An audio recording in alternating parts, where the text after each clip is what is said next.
Dude, you got to realize not everybody wants to be where you want to be. Not everybody cares to do that. Some people are just happy being employees. Failing is learning, in my opinion, right? If you don't learn or if you don't fail, you're not going to learn. Not everybody wants to be where you are or do what you're doing, and trying to go ahead and pull them all there won't help. You have to know how to do everything yourself, so you can't ever get screwed if people leave you.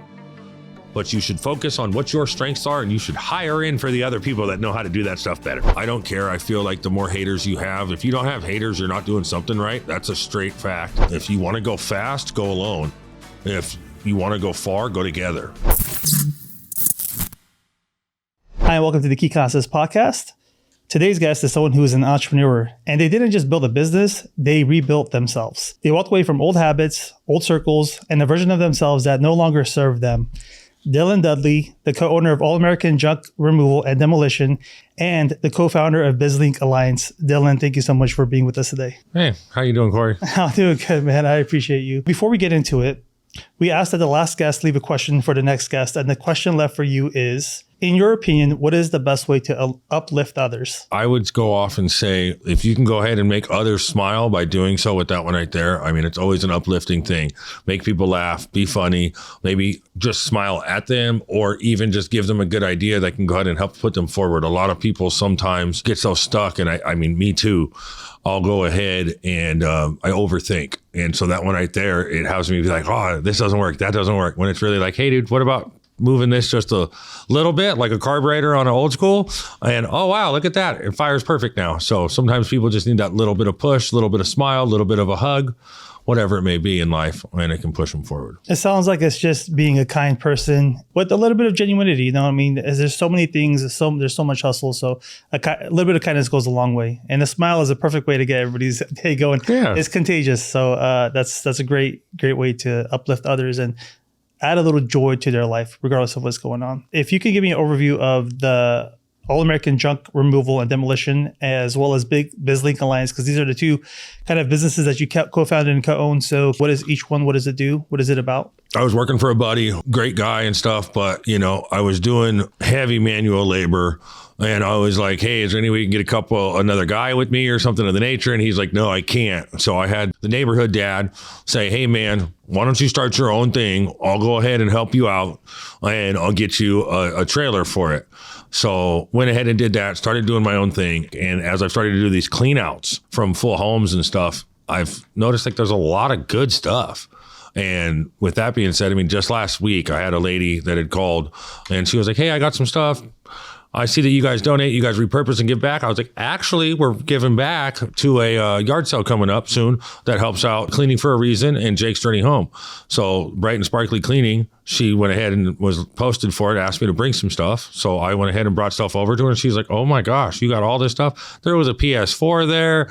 There was an iPad. There was like 3 brand new vacuums. The lady's like, yeah, I just don't want any of it. So it's really cool when you find that stuff, instead of just taking it to the dump, to be able to go ahead and actually give back and change somebody's life. So again, back to your original question, which was how do you uplift people? It's something that I'd love to do all day, every day, as much as I can. With my BizLink group, I have a few contractors in there that time to time, I'm like, hey dude, I went and did this cleanup. I ended up taking care of it for free, but they need some drywall patching. It's not something I do. Can you go take care of it? It's like a $200, $300 job tops, and they go do it for free.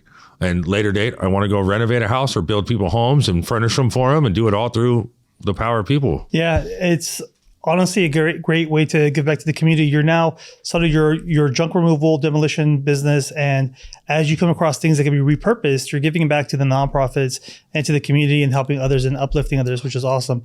And then through the BizLink Alliance, your networking group, that's one way to network, find people, as you were alluding to, contractors that you've now have in your phone book that you could reach out to and say, hey, I'm trying to help this person out. They either loved one passed away, they're a widow, or whatever the case may be.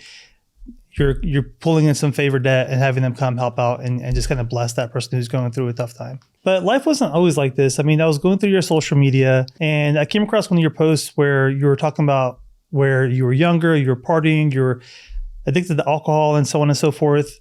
And all that was before you became an entrepreneur. So if I met you back then, who is the Dylan that I would have met? So I've been told from a few people that have met me later, like, you were an arrogant a-hole, you know what I mean? You were rude. I actually remember one really big thing that kind of stuck with me. Her name was Miranda Newberry, and it was a good promoter that I had back in the day.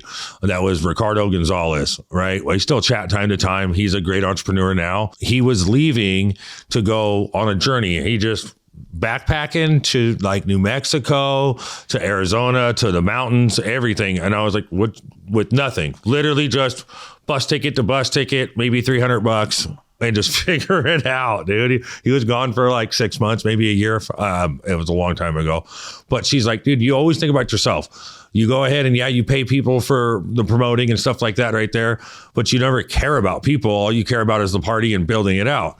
And that resonated with me. So I went ahead and was like, dude, he's leaving. You know, it'd be great. This was 17 years ago, 16 years ago, right? Before the phones were really good. You needed a camera back then to actually take good photos. I went ahead and bought him a camera, and that right there just kind of stuck with me. You know, hey, it doesn't always have to be about things of that nature for like, what can I get out of it type things. And it helped to kind of shift me. But back then, I mean, a lot of people were like, hey, you were stuck up, you were this, you were that. I just would go everywhere and know everybody. And I didn't try to come off that way or mean to. And then as far as drinking, you know, I mean, I did catch a DUI, learned my lesson for a few months, nothing crazy, but I did kind of slow me down. And continuously with that right there, just slowly started to wither away from wanting to be out in nightlife, things of that nature. I probably quit going out fully and promoting when I was like 26, 27. So yeah. Yeah, no, it definitely takes some time to kind of mature. But as you're kind of going through that process, you're going to the clubs, you're going to Vegas and everything. Was it a slow realization that something had to change, or was it more like a switch? You're like, I don't know if I want to do this anymore. I didn't really learn my lesson right away. It took a lot of like hard nights, long days of just drinking for weeks or months at a time and just being an idiot and thinking stuff would never stop because I made club money. So I would take the door money for it, or I would be bringing in a bunch of people, or, you know what I mean? I go ahead and you get the booths and the bottles, and then you could funnel in a bunch of people through that list. So you're making, you know, anywhere a couple $100 plus a night. But I mean, that's just how it was at the club stuff. So I didn't think it would ever quit, but I'm really happy it has. But what was it that made you realize that? Was it something that happened or occurred that some self-reflection that was like, hold on, something's got to change? No, I mean, it was more of like just that maturing, getting older, and just really like figuring out like, okay, this can't last forever, because a lot of the clubs were starting to get shut down. There wasn't the same ownership, wasn't able to pull out as many people. And I'll be real too, like cell phones, you used to be able to mass text, and they'd like shut that down. So, you know, tried a bunch of new apps, other things. That's why it was so easy. I have 9,000 contacts. I used to just send a list and it would text 9,000 people. I mean, heck, 1% of them shows up. You just grab 90 people, boom. Somebody else does the same thing. Before you know it, we got 200-300 people in a club, and it makes sense. Once they started knocking that down, that was hard. Plus the restaurants and the bars and the hookah lounges and things like that, they shut down, changed owners, became something different, and it wasn't there as much. So for me, it was more realizations of just doing dumb stuff and starting to realize I lost some friends that had for a while. Through that, it just really kind of sucked, because it's like, damn, dude, I thought we were all cool. And it's like, well, they're growing up, they're doing stuff. And finally it was like, okay, I need to kind of change some things. I need to get a little better. I need to make some things move forward. And I'm going to, you know, not BS anything, but I definitely stayed in that mindset for way too long. I, you know, tried to be a kid way longer than you should have tried to be a kid, which is, it happens. It's life. You live, you learn. Well, I think there's two things that jumps out at me. Is like, one, it kind of, you alluded to it, is like, one, you kind of had that entrepreneurial spirit. You're already doing a lot of outreach, a lot of marketing. You're reaching out to a lot of people, getting people into the club. So you're kind of running a marketing business in an informal way. And then two, you started seeing people kind of leave you behind in some sense, like they're moving on with their life. And so someone who's kind of in that party life that doesn't know how to get out of it, do you have any advice for someone? Or better yet, let me ask it this way. If you could have met yourself today and time travel and go back and give yourself a piece of advice, what would that be? Maybe a way to slow it down is, you know, hey, here's where your life's at this age, where we're at today, and you're still rebuilding. I'm still rebuilding. Last year, you know what I mean, just started to try to get things moving again. Before that right there, I did have a business, and it took about 3 years before I retried again, but I totally gave up on life. Like, I didn't care who saw me, what I was doing, anything else. I was really down on it. Maybe if I could be like, what is it, Scrooge? That gets walked through all the different ghosts. go ahead and be able to do that for myself, then I would probably have changed out some stuff. And then what was it that kind of led you down the to the alcohol? Is that just because you were partying? That was just your environment? It was a social thing more so than not. So, you know what I mean? Hey, okay. Hey, we're drinking. Cool. Hey, we're driving. Oh, you don't have a road soda? Oh, blah, blah, blah.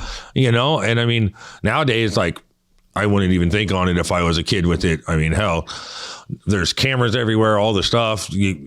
Accidents. Everybody has a Karen nowadays. Everybody has their phone out. They're ready to make a phone call. Back in my day, it was a little bit looser per se, but still not to say it was right. It was just being the social guy and kind of honestly, like, you know, from being back in high school days, wanted to be liked, wanted to fit in, wanted to be like the other people, wanted to be like, oh, cool. Yeah. Shots. Oh, shots. And when it could have been like, now people are like, hey, do you want to, they're like, that's right. You don't drink. No, they're like, all right, dude. Well, hey, you want a Red Bull? You want a water? But again, that comes with age. Because a lot of those people, oh, come on, it's just one shot. Don't be a weenie. Come on. You know, peer pressure back then. And I never really had that because I've always been bigger per se. But at the same time, it's the wanting to fit in and be cool aspect.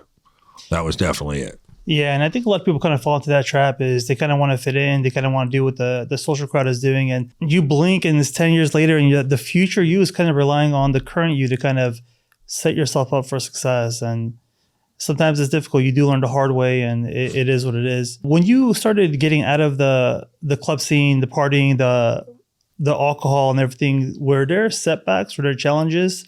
Or was it like cold turkey and you were done and you were just ready to move on? No, I mean, I kind of did like the little tiptoe, try to do it while doing something else. It came down to, as well, going to the gym, getting around some gym buddies that want to do better, that are, you know, successful. It's continued to make me want to find more people like that. You know what I mean? Finding a few folks. I don't need to find everybody. I just need to find the people that are like me, because I'm still a little wild. I still like to have fun in my own ways. Like, you know, you give me keys to a lifted truck and there's mud nearby or snow. Oh, I'm snow wheeling for sure. Like, let's go have some fun. But now it's, you know, it's more sober fun, which isn't a bad thing in my eyes. Trying to be more fit, more active. As you're trying to change and kind of go through all that, how did you deal with your friends? Did your friends say you've changed? Did they say you don't want to hang out, or did you have to drop some of your friends at all as you're like, I want something more for my life? So definitely have, yeah, because I had a few people that would kind of try to pull me in and be like, oh, you're a good friend. And that's where, you know, going down to it and learning throughout life, I always wanted everybody with me. Same thing with the nightclubs, right? Wanted to bring them all in for free if I could. But end of the day, some of those could have made me look bad. And it's not about my image or things of that nature in that sense. It's about the factor of where I want to be and how other people sometimes don't care. And if they ask you, I've learned one really easy thing is if somebody's like, hey, can I borrow $200? If you tell them no, they will still find that $200. It won't be from you, and that's fine. But now you won't be out money either, and it won't harm you. And so finding new friends is going to be a part of the process. Finding new places to go to. Obviously, bar-wise, you're going to call it a watering hole, right? You can still have a watering hole. It'll just be a different watering hole, whether it be going to Cool, going to hit the water up there. You know what I mean? Going to the gym, having that right there be a water hole of people, going to church, going on just an active outing. I mean, I just found out this really cool group, and I don't know if you've ever heard of it. F3 Asgard, they do fitness. They do it at 5:15 in the morning. It's anywhere from like 15 to 30 guys that all get together. You know, I guess I'm still learning about it. Literally only went to one. It was at a church, but as I see some of the other meetups, they're not at churches, but I think it's more of a faith type thing, which is great. So I'm definitely interested in, you know, learning more with that and getting to meet new people. And that comes down to like, yeah, you got to change your friends. You got to change out some people. You got to realize too, Jesse Sanchez, he told me this very, very a while ago, and it still messed with me for a little bit, is not everybody wants to be where you are or do what you're doing, and trying to go ahead and pull them all there won't help. Not everybody is meant to be an owner or a manager or a partner. Some people are just meant to be an employee, and you just got to let that go. So yeah, I mean, everybody's kind of cut from a different cloth. But when you're starting to say no to these people, how do you put yourself first? I mean, there's got to be some guilt in saying, no, we can't hang out, or no, I can't come party, or no, I'm not going to come drinking. And so what if someone's in a similar situation and they're trying to change and they're trying to improve and they're trying to drop the alcohol, they're trying to drop their friends, how do they deal with putting themselves first and being able to say no. First off, you got to want it and just ask yourself, is this for, like you said earlier, is this for the better of a future person of me? Is this better for me? No? Okay. Hey, I probably shouldn't do this. And if you're even out and about, you can still maybe hang out if you can. Not everyone can. Sometimes it's best to just cut people off. But if you can go out and then realize at that moment, hey, you guys are going a little too far for me, I got to go. And just do that one. Don't feel bad to go home early. What does it matter? I guarantee they're still going to call you the next, hey, we're going out here tonight. Did you want to come hang? Even if you go home early, it don't matter. You're the safe person. That's cool. And if you're going to go out, I mean, hell, try to cut it back to just going out. If you're a 2 to 4 day a week person, go out 1 day a week, because it's going to be hard to just fully cut stuff out, or find a new social idea of an outing and maybe go out at 5 o'clock on a Saturday and go ahead and be home early. You know what I mean? Find that group that goes out to the lake.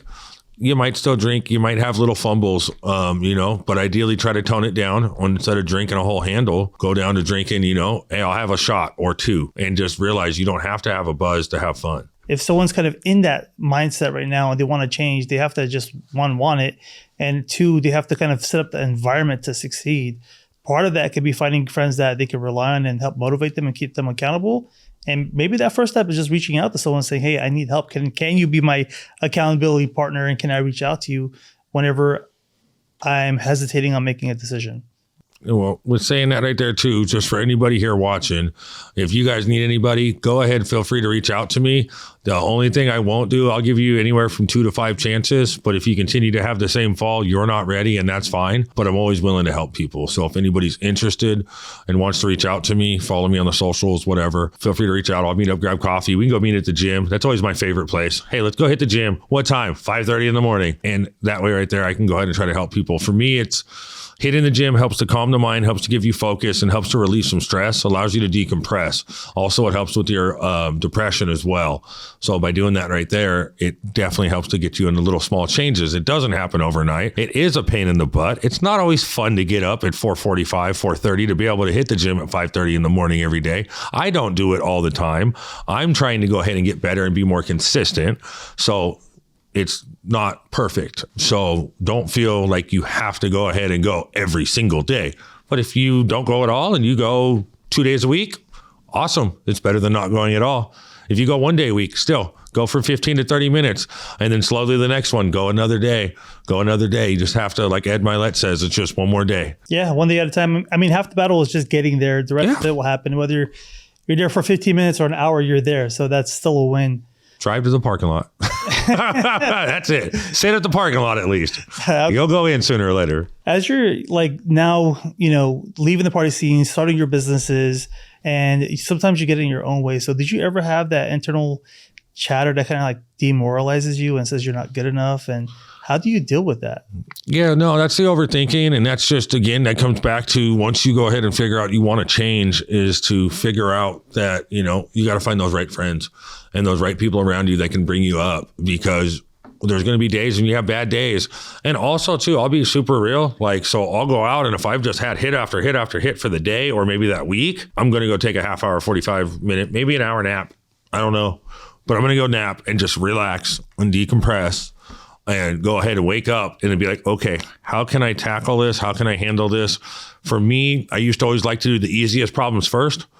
And then I would go ahead and go to the hardest, and then I would give up. You know what I mean? So now I tried to flip it. I heard from someone, start your hardest problem first, go ahead and knock that out. And then after that, it's just a cakewalk. It's downhill. So definitely going ahead and re-itemizing out your schedule. Look at your thing and be honest with yourself. Like, hey, they're saying this. Maybe it's not them that's the issue. Maybe it is your fault, and that's okay. We make mistakes. We're not perfect. You're not going to go ahead and just be great at something out of the gate. One of the things I tell the kids all the time is, when they're like, I can't do it, don't ever say I can't. You know what I mean? And you can get flustered. And I mean, I'll be real. I still say I can't time to time, but I'm doing my best to switch your verbiage, switch your wording. Anna Goldwatch really has helped me with that one right there, to be like, let's not be negative. Let's go ahead and flip that negative into a positive. I need to learn how to do this. I need to understand more. things of that nature. That way you go ahead and have an uplifting moment and you're able to go ahead and try to flip it. Do you think those words kind of hold power over a person whenever they are having that internal chatter? Maybe it's all negative. Do you think that actually influences the way they live their life? The little white noises and the voices that you do hear, that do come in your head, right? It starts your subconscious. Ashwagandha helps out a ton to go ahead and load that out of your head and helps me to focus throughout my days. L-theanine, same thing there. If you mix those two together with some ginkgo biloba, it helps out your memory and really helps you to go ahead and flow a lot better. But the ashwagandha is number one to go ahead and keep the white noise out of the head and to keep you more focused on things. And then as well, yes, not only does Anna Goldwatch say it with me and she's like, hey dude, just try it. And she's noticed a difference for her. I have as well. And that's a big thing for me lately. Is like, I want to go ahead and enjoy my day that I'm having that's positive and continue to do that. And that's what I try to wake up to every day. Some of it is just practice and some of it is things that just help you focus and stay on track to kind of block that out. And after a while, I mean, if you do it long enough, it will turn into a habit, which is awesome. Now, you've moved through all of that and you've started 2 businesses and you have a family, you have friends, you're working out, you have this new F3 group also. So how do you deal with the burnout? There's so much going on. With the burnout side of it, you want to go ahead and whether it be a half day a week, maybe a weekend, every 2 weeks, a month. That's where I like to do it. I know some people are like, Sundays are my shut off day. I don't do anything. You're just going to catch me at the house, or Mondays, whatever it may be. I'm not that person because I constantly like to go, but I do like to take naps. So like, that's a big thing for me. I'm cool with like a half hour, 45-minute nap. I need an alarm. Otherwise it will be 2 hours, but burnout's real and it really does happen. And it's something that can go ahead and have your dreams go from being 6 months away from you to being 2 years plus, just because then you get tired and you don't want to do it. And it becomes more like a job versus if you go ahead and take the time to take self-care, it's really important. And I learned that last year. It took me 34 years to learn that, oh, wow, you can't just go balls to the wall 100% of the time or 120 and not fall on your face. Yeah, absolutely. I think you said that if you do go through burnout, it may just take you longer because you'll just stop doing what you're doing. And then by the time you start again, who knows how much time has passed. But for someone who maybe is not as self-aware, what would be those red flags? Like, oh, I got to stop. I got to slow down. I got to do something to kind of stay on track. So with that one right there, I won't mention his name. We have a really good friend. He's a ginger, if you guys figure it out. He constantly goes, and a great dude. And I'd love to see him. Just recently in the past 6 months, he started to relax and calm himself more. But him and I both, it's like, dude, you know what really sucks? It's like, what's that? Been going all day. And now I don't remember what I learned today. Well, I don't remember what's tomorrow. I can't remember that person's name. So once you start to get those little, I don't know if the right word would be like hieroglyphics or like the thoughts in your head where you're like, oh, I can't remember this.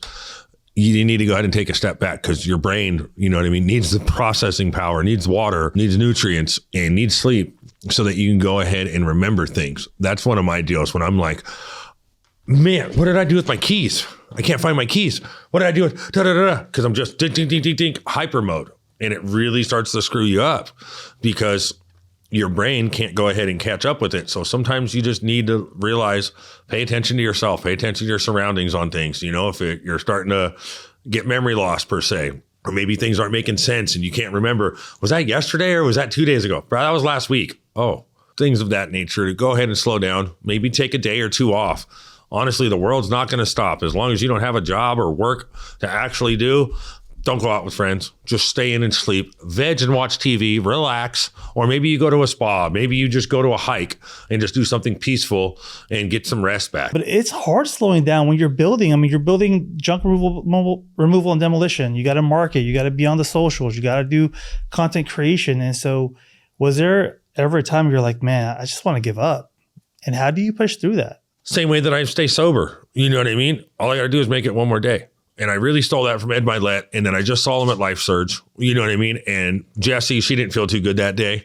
And she was like, hey, can we go? And I was like, we could go right after Ed Milet. She's like, when does he speak? I was like, you got 2 more people. Sorry. But I came for him. And the cool thing is I left midway through John Maxwell and he's actually coming to Bayside soon. So I might go look at seeing him for that one, which will be sweet. Just like Ed Milet says, it's just one more day. He just had to push one more day. And come to find out, his story on that right there was his dad was an alcoholic. He used to beat the whole family. Ed had to go ahead and, keep dad busy while his sister and his mom were upstairs so they didn't get beat. And he could tell just by the jingle in the door. And then one day he said his dad was in the car and he's all, Eddie, I love you. I just want you to know this, right? And my heart dropped thinking that something else would happen.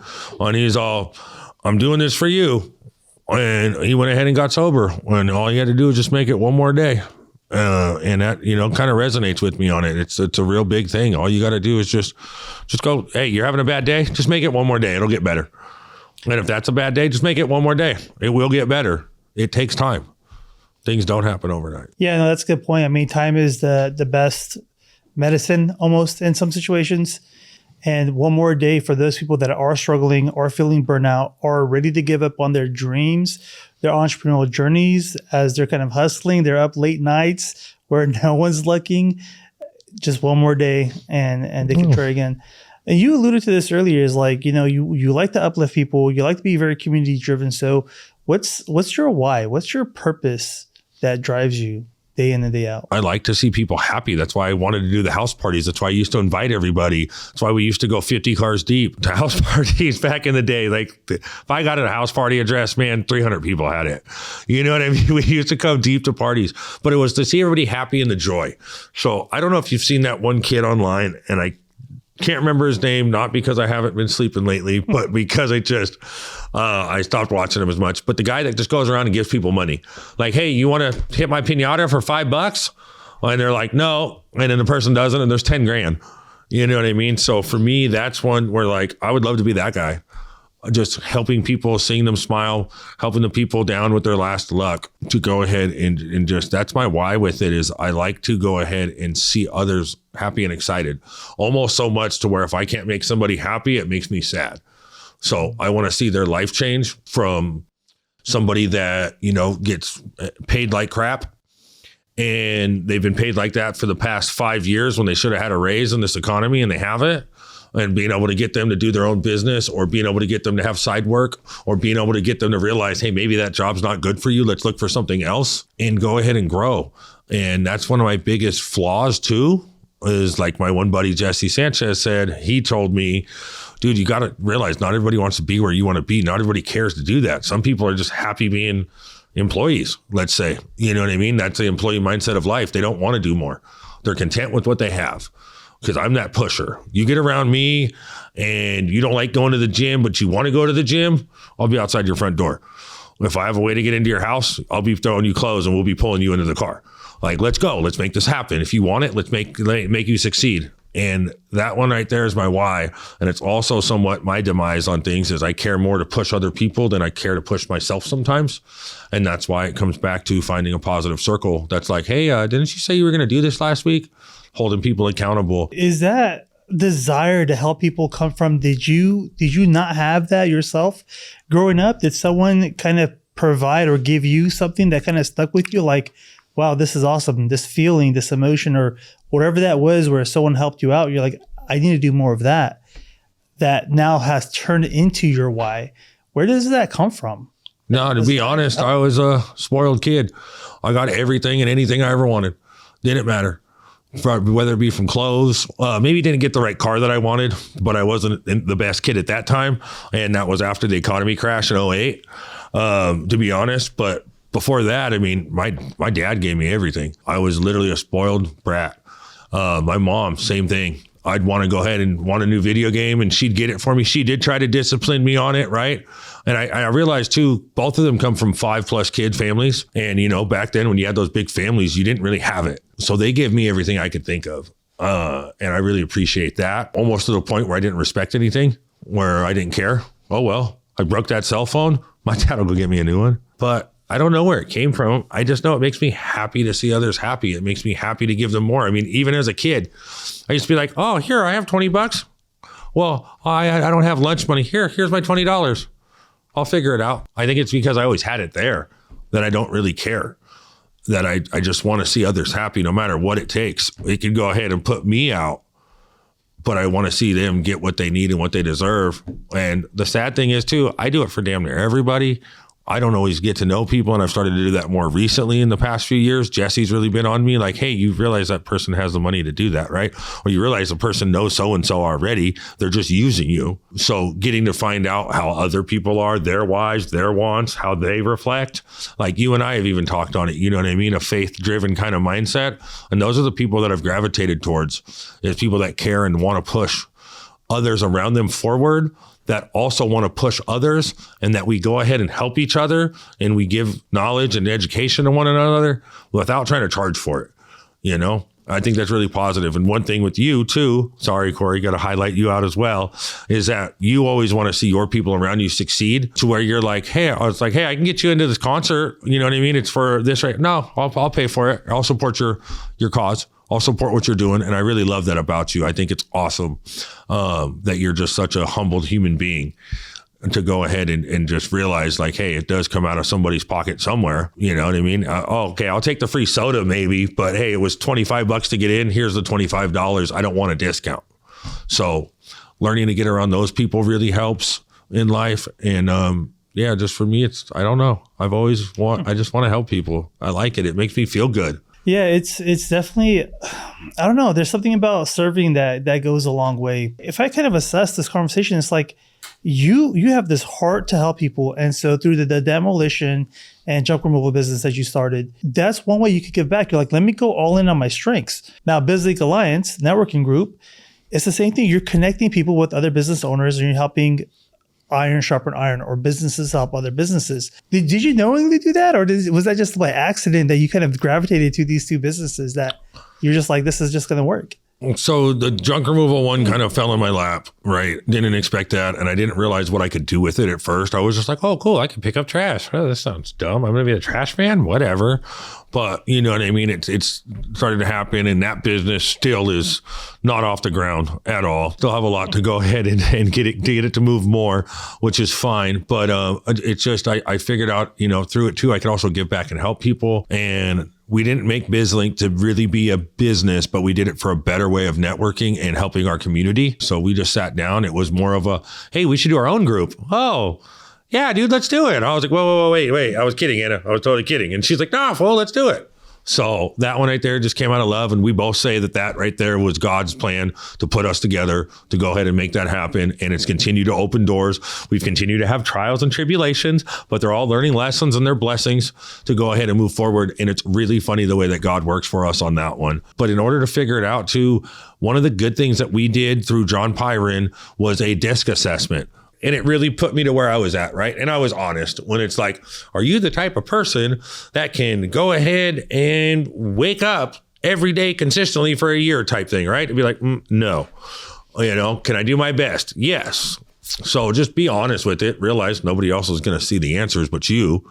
Take that test, figure out where you land. Then go ahead and ChatGPT it, right? Or ask some friends, where can you best be placed? And learn on it. For me, it was my dad always taught me, you have to do everything yourself. You got to know it all up and down. Well, not to say he was wrong, but I don't think he was fully right.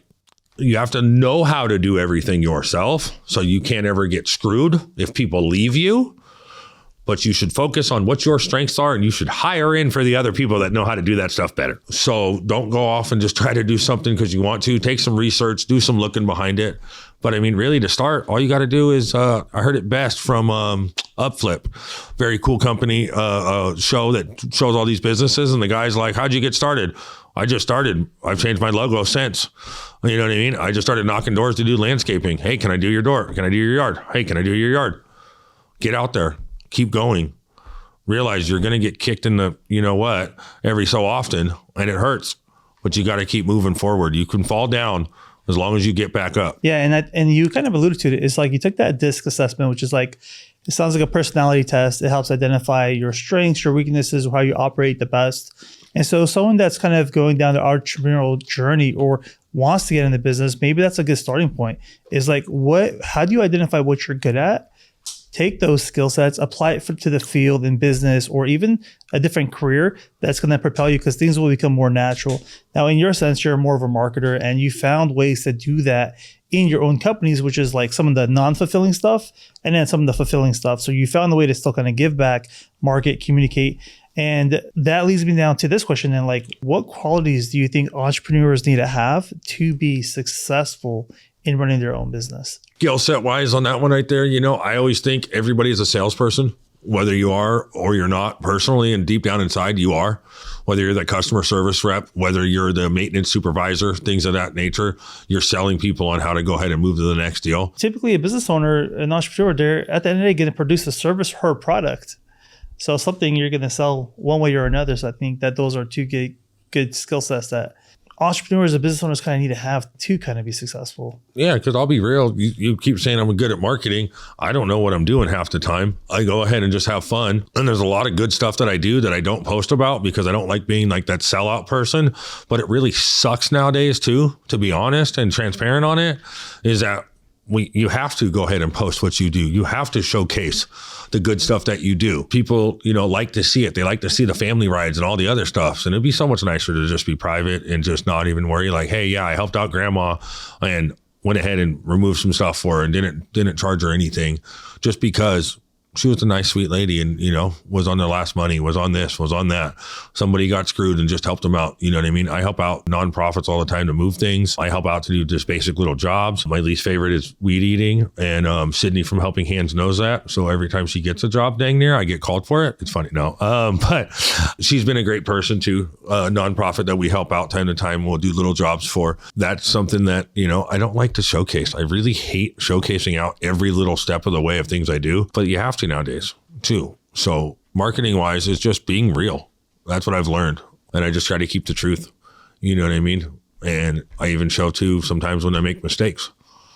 And that's just being honest and being, as Anna always calls it, is authentic. For a lot of the content creation and stuff, that's something a lot of people don't realize is like, you do have to post online. You do have to kind of grind and publish and be authentic and sometimes be vulnerable in the process. And so for someone who's like, just don't want to post online, I just don't want to do it. Maybe someone has a business and they're like, I just want to run my business and I don't like the online stuff. What advice would you give someone that's struggling in that aspect of being vulnerable and posting online and showcasing their business? So I got a really good buddy, and I won't mention names on it, right? A little older gentleman. They've been around 40 years doing their business in the area. And he's like, yeah, no, I mean, he does his post for his personal Facebook and stuff. And I'm like, you got to get before and afters and this and that. Well, I don't want to do that shit. It's like, okay, well, you have to nowadays. People want to see before and afters and what your work is, especially because you're going to be working in their home, doing jobs. Find somebody that can help. Find one of the young kids in your crew. If not, I mean, it's one of them like, I can't really tell you nothing, but you got to do it. So my dad with his t-shirt company, I go ahead and I'm like, hey, get some photos of your stuff and just post it online. We did this company. We did that company. He's more afraid that somebody else is going to try to go talk to that company and do a better rate, which my dad does the best t-shirt printing and embroidery and Sacramento pricing, guaranteed. I got people now that are like, your dad's way too cheap. I'm going to use him and just sell it out to my clients because it's cheaper than what I pay. And I upsell to my clients. So it's hilarious. But, you got to do it. I mean, it's one of them. You can't not. You can go hire in a team, but I mean, I've talked with these teams. I've talked with people and they're great guys. You know what I mean? You got Carlos Campos, you got freaking Douglas Barrett, and you got obviously my favorite, Colby Barrett. You got full studios and everything else and these podcast stations, and they'll come out and do your videos, your photos. You're minimum like 500. And that's if you're lucky, and probably not going to happen. Really, it's 1,500 and up. And 500 would be like a couple photos and cool. So got to learn it yourself because otherwise it's too expensive to get the actual professionals to come out and do it. And it doesn't matter if it doesn't look perfect. That's the biggest thing. Just do it. Yeah. So don't get stuck on the paralysis analysis. I mean, just post the content. It doesn't have to be perfect. It's kind of the hidden part of business that people don't often see. It's a grind in a way, but it's just as important as anything else in a way. When you're online and you're posting and you're vulnerable, do you ever kind of like doubt yourself? I mean, if I was posting things that I was struggling with, I would be kind of scared of people tearing me down or giving me hate or talking negative or just poking the bear a little bit more, like kicking you when you're down type of thing. So What would you say to someone who wants to be authentic and just transparent in the process, but is also kind of scared to do that? Realize there's a delete button.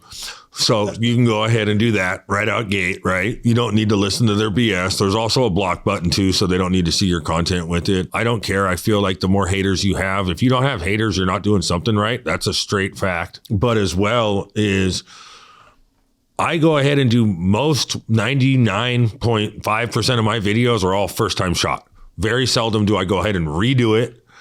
I just go from start to finish, whether it's 15 seconds or 3 minutes. And if I fumble, if I make a mistake, if I don't do it right, it is what it is. It goes on the video. I'm not about trying to get it perfect. I'm about just being honest and telling my feelings. And sometimes I ramble and sometimes I don't make sense. I'm sure it sounded like that on this podcast so far, and that's fine. It's the thoughts that come to my head. So just be real with people. Realize again, yeah, you could always, just like you could in your life, you could block people on social medias. I'm not positive on YouTube if you can delete comments or not. But end of the day, you got to realize it allows also conversation. It gets you more SEO. Too, people go ahead and start commenting and goes in and throws you throughout comments. It is what it is. And if you're the good person that you want to be or that you're trying to be, you will have supporters in your comments as well. You will have people that will uplift you and grow you forward. And two, go ahead and you could pull back sometimes. You don't always need to post everything online. So don't worry about the haters, essentially. Let them hate. Haters going to hate. They're going to do what they're going to do. And there's always that delete button. So when you were going and creating the All-American Junk Removal and BizLink Alliance networking group, did you ever see yourself as an entrepreneur? Did you ever think that, hey, this might not work out? And did you ever create like a backup plan? Like, if this doesn't work out, I'm going to go back and do this or go to school or do something else? Or was this like all in? This has to work. I'm going to make this successful. Well, due to the fact that I didn't pay for the trailer, and I had to continue to try to get things moving. Yeah, I had to make it work because the person that bought it was going to take it back otherwise. So if they didn't see me out there trying, I would get check-ins from Stefan every so often. He'd be like, hey, what are you doing? You're at home? Why are you at home? What are you doing at home? You on the computer? You making phone calls? So, again, another great person that supported me in life. That one right there just had to keep pushing. I didn't know what the heck I was doing at first on it. And obviously, too, I just came out of, being not the best person, and I just lost a business that felt like I lost a child. It was my everything. I always wanted a business when I was younger, and I got it, and I just failed at it miserably and completely. And that was, my fault, and it happens. And I learned 1,000,001 things, way better than being successful in the beginning of it, how I was. But I did realize is that you can fall down and you can get back up and you can do it again. That right there was from the nightclubs. We try one. Yeah, this one didn't work. Okay, cool. Let's flip it around. Let's keep pushing. People are going to want to get drunk sooner or later. So the All-American had to kind of figure out with it. That's why I really dove more into BizLink last year than not. With BizLink, it was a lot simpler to be able to just go out. All I had to do was show up somewhere and say hi to people and introduce myself as, I do a networking group. You guys should come check it out. Grew it from 1 chapter to 4 within a year. Really, really humbling for that right there. We're, God's got a plan and we're going to keep pushing on it. Anna and I both. And now obviously too, a lot of our leadership and other things are going to make it happen. So I would say it was all in on BizLink at first. I was not forced, but forced to continue to try on the junk removal side, right? And continue to grow and continue to try to get things together. And I'm still learning on that one right there. Still trying to get the income to come up so that I can go ahead and make it more successful. But yeah, it was all in on BizLink. It was getting it going on All-American. When you started the junk removal, you're kind of like, had some accountability. You were gifted the trailer, so you're like, I got to do this regardless. And yeah, someone pushing you to continue going that forward. And with BizLink Alliance Networking Group, it was like all in. That's like, I don't have a backup plan. This has got to work. This is going to work. You know what I mean? And it just kind of grew. And you said the first year, 4 chapters. And I guess if it fails, it is what it is. I mean, you said you failed on your first one.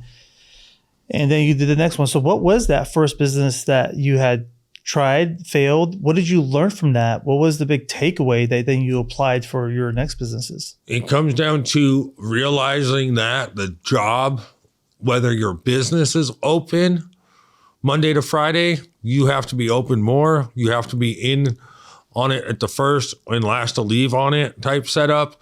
It doesn't need to be all the time. You can build out a right team, but in the beginning, you got to be there more than anybody else. You got to want it, and you got to go ahead and focus on it. And I wasn't always focused with it. And to go ahead and have it be successful, it's just taking that extra time. If you have to go in on a Sunday, you got to go in on a Sunday.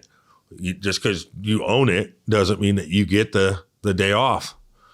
Pretty much, if you want to go start a business, you got to go ahead and realize you're not going to make any money for 3 years or so, right? You're not going to be all fancy. Maybe you will. And that's awesome. But go in with the factor of you got to hustle for 3 years and not expect anything back. Keep putting it into your business. Keep growing your business. Keep growing your staff. Having the right culture. Definitely learned out, how to hire folks. And when I should have gotten rid of people, and I had the big heart and kept them around. And all that did in a later date is it caused cancer. And cancer continues to spread. And when you have problems, find mentors that are either in the industry or in business in general, and can help you to go ahead and grow throughout that right there. I went ahead and tried to listen to friends or staff on things. And again, everything's my fault that happened with that one. But failing is learning, in my opinion, right? If you don't learn, or if you don't fail, you're not going to learn. Even if you have a win, you don't gain anything from that. You gain the good feel of euphoria. You don't get to learn on it. Maybe you learn that worked. Cool. But when you fail, you learn a lot more. And so it's culture. It's the people. It's how you treat folks. It's what you do when anybody's not looking. It's the additional work that you put in when others don't. And also, it's going around too, like you've been saying on it as well, marketing, knowing your competitions, knowing stuff of that nature, and just really focusing it out. I got lucky at that one right there for a lot of things. And it just really panned out really well in the beginning. And then towards the end of it, some things happened. Still was doing the nightclub stuff a little bit. Was a little arrogant on certain things. You know what I mean? Still wasn't the best version of me. And that's why I say everything was my fault with that one. But yeah. Yeah, there's a few things that I think really stand out. Is one, how do you fire someone as a business owner? It's like you are wanting to do all this good stuff, community, you're hiring these people for jobs. They got families, obviously, but if they're not carrying their weight, they're not performing, they're not there to do the job, it's going to just hurt the business. It's going to bring everybody down. And that contagion might happen. It might affect the next person. They're going to think, well, that person's not working as hard, so why should I work as hard? And then all your staff stop working because you're not kind of managing the team properly. You're not having those hard conversations. So that's definitely one aspect that entrepreneurs, business owners need to be realistic with themselves and say, yeah, this you just got to do what's best for the business. Sometimes it's not to say you don't have a heart, and having the heart sometimes means having that tough conversation because there may be a better fit somewhere else. The other aspect of it is that, hey, as a business owner, you may have to be for a couple of years really grinding, putting in extra work, being open before, afterwards, making sure things are set up. And so if you're surprised by the commitment that it takes to be an entrepreneur or run a business, like it's going to be tough. It may not essentially work out as much. You don't, just because you open a business doesn't mean you get the extra days off. Not yet anyways. They'll come maybe down the line, but you got to be realistic and say, and have it in your mindset that you're going to really push forward and do things. And the last piece that really stands out is having a mentor. Like if someone else has done it and has overcome like what you're trying to do or something similar in your area, that could save you so much headache and heartache along the way. I think all of those things kind of funneled into your future ventures. And I think those things definitely help your demolition and junk removal, as well as BizLink Alliance, definitely flourish. So it's like those lessons learned, if that didn't happen, who knows if these would have been successful. So it just kind of ties into it. Now that BizLink Alliance and the junk removal demolition is kind of going forward, what is your vision for the next 3 to 5 years? Where do you see yourself going? Where do you see the businesses going? So BizLink Alliance is going to be something that I really want to go global with, if not national. We do unconventional networking, and we always try to think outside of the box. We always try to have fun with it. We don't want to make it that boring hoorah type network and stuff. That's why we go ahead and try to have interactive speakers, educational speakers. We don't allow people to go ahead and do self-promotions ideally, because we don't want to be like everybody else. We're like, hey, you know what? We're tired of that. And magically, it looks like other people are too. I just want to see that one right there grow and then turn into BizLink Alliance Business Services, because it'll help out entrepreneurs. It'll help people that are growing their business, that don't have the education, that don't have the knowledge, just like me. So I'm doing everything that I wish somebody would have done for me and been able to help me out with, because I guess I do have that drive, as people say. I constantly want to get going. Some days I'm like, oh, I want to take a nap, but I got these 17 things to still do. Dang it. And I just keep pushing. And that's why I say, at least one day a week or every 2 weeks, take off. But I see BizLink Alliance being something completely different, being a disruptor in the industry and continuing to help people grow and get outside their box. I know one big thing is a lot of people are nervous to speak in front of folks. And we have such an amazing group of people at each chapter that nobody judges somebody. You know what I mean? Nobody's making fun of that person because they don't know how to do it. We might crack jokes and we might do fun of you, like joking to lighten the mood so that you feel better, but nobody derogatorily talks down to somebody or calls them out in a rude way, which is awesome. And with that one right there, I want to be able to do workshops. I want to be able to do business presentations and grow it. It's an amazing nonprofit that just continues to grow. And I'm very thankful for all of the people that we have in it. And for All American, I really want to start that into a nonprofit side of it as well, where I go ahead and we'll sell some things to be able to do things for people, but do housing. I've given away washers and dryers to people. I've given away 85-inch TVs, all that type of stuff, right? Could have sold it, but I just felt it was right to help out others and be able to have that one right there, just be the one that the both of them magically work hand in hand, right? I meet a lot of the good people that might need something, and I meet nonprofits through BizLink, and then I go ahead and through All American, I go ahead and give back, and I go ahead and help out. And I, Together We Rise is one of my big things, and that's one of my favorite deals. That I just love it because we all rise together if we go ahead and come together, and we can all make things happen bigger as a whole. If you want to go fast, go alone. If you want to go far, go together. That's one of my favorite sayings because it's true. Yeah, I think the opportunities will grow. And as the chapters grow out and the community gets bigger for BizLink Alliance Networking Group, I think it's definitely going to be a good, powerful force in the Sacramento community, the greater Sacramento area, Roseville, Folsom, Rockland, everywhere. I think it's going to just grow out throughout California and then eventually go national, which will be pretty awesome. Looking forward to that. And then same thing with the American Junk Removal, as those opportunities present itself to kind of spin that off into maybe more businesses or nonprofits, more community-driven things. I'm looking forward to seeing how that's going to flourish and what you got going on for the next 3, 5, maybe even 10 years. So we'll see how it goes, but I'm sure we'll be in touch. For either one of these businesses, for the junk removal or for BizLink Alliance Network Group, is there anything that we haven't touched upon that you want to mention or touch base upon? For all of it right there, it's winging it. Sometimes it's not knowing what we're doing. It's just continuing to try, continuing to wake up, continuing to pivot, and just continuing to find people around us that can go ahead and help us and grow us, and partnering with communities and partnering with other networking groups and starting to grow, like one that's coming back this year that I'm very excited for.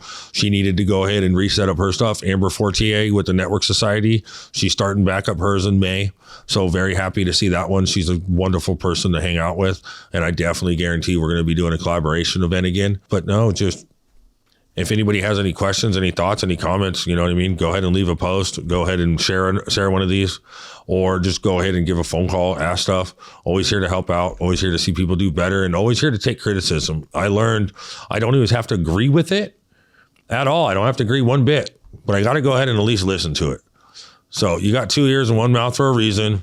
I don't always shut my mouth, but I do my best to open up my ears and go ahead and listen when people speak to me. It's just humbling. I'm very thankful, and I just continue to pray, and I continue to be grateful for everything that comes my way. Even the hard lessons that I continue to learn, like this year alone, those days that just like, oh man, I didn't get gas. I didn't do the food, flat tire, whatever it could be. Hey, thank you for giving me the time right now to go ahead and think. Thank you for giving me time to sit here. Thank you for going ahead and, making me suffer, because it all goes ahead and continues to move you forward, and it helps you to go ahead and grow. So even struggles are a blessing. Yeah, there's a silver lining or a lesson in almost anything. That's definitely true. For people that want to reach out or get connected, find you on social media or send you a DM, what are your socials? How do they get in touch? How do they connect? Most of them are Dylan Dudley 916 or All American Junk Removal Demo or BizLink Alliance. Just very simple. anything, go ahead and reach out for, or just call the business line, 916-500-4060. Like I said, I'm always here to help people. And if anybody too doesn't have something that they need at home, call me. If I find it's out of job, I'll either drop it off or have you pick it up from our warehouse. Or as well, if somebody wants to go ahead and needs help changing their life and they're actually ready, let me know. Or if you think you are, at least, don't want somebody that just wants it to be cool, not in a rude way, but it takes a lot and it's not easy. And it's not going to be perfect. Life's not perfect. People aren't perfect, but we can continue to try every day. Awesome. Yeah, definitely. We can continue to try every day.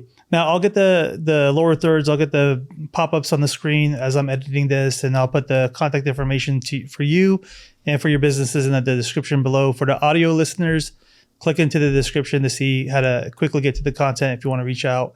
And for the video listeners, you'll see it on the screen, but I'll also have it in the description. So it will be easily findable. Now, Dylan, this is a new look for you. I mean, typically when I see you, you have your hair dyed a little bit. So what is it about you dyeing your hair? Because today I'm just seeing one color. So I'm like, wait, hold on. Who is this person? So quickly sidetracking, what is the story behind dyeing your hair? I'm sure people are also wondering. I just wanted a little streak just because I wanted to promote one of our great members that helped us out. That got us a virtual assistant when we first started was Rosie from the Vault Salon in Roseville and Rockland as well. And just wanted to promote her and help her out, and I knew if I got a little snippet of it, take a post and post it, cool. Because my uncle Kenny Fontaine from Fontaine's Fades, every time I make a post, he gets 3 to 5 phone calls for people to book haircuts. So I was like, dude, I got to be able to do this for her too, right? Got to be able to market, got to be able to help out. And so it just happened. And then as I was at events, people started saying, hey, dude, I've seen you on Facebook.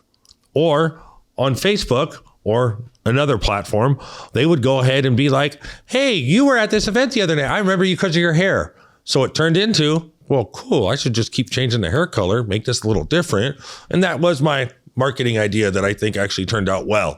And then later date, now I'm like, that's why Ryan Pineda consistently changed out his hair color to do all of his videos and now has 2-3 million followers or more because it was to get the attention. And it's not like I need it. Obviously, a lot of people know who I am.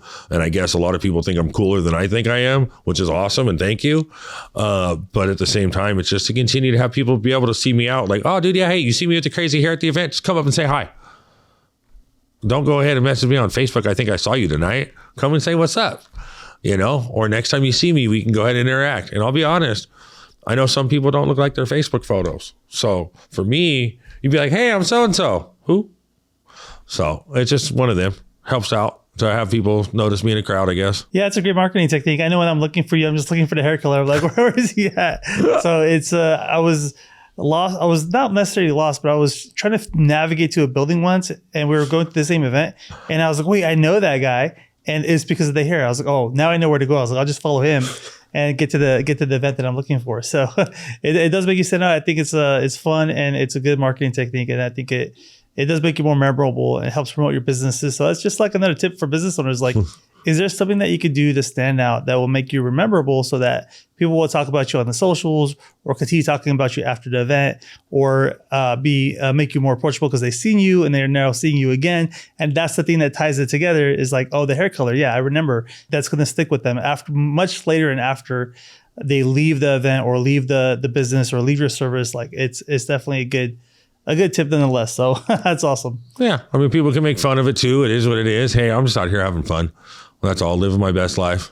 Yeah, absolutely. I think the biggest takeaway is that change isn't just about cutting things out. It's about deciding who you want to become and having the discipline to follow through, even when it's uncomfortable. If you got value from today's episode, please share it with someone who needs to hear it. And as always, thank you for watching the Key Concepts podcast, and we'll catch you on the next one.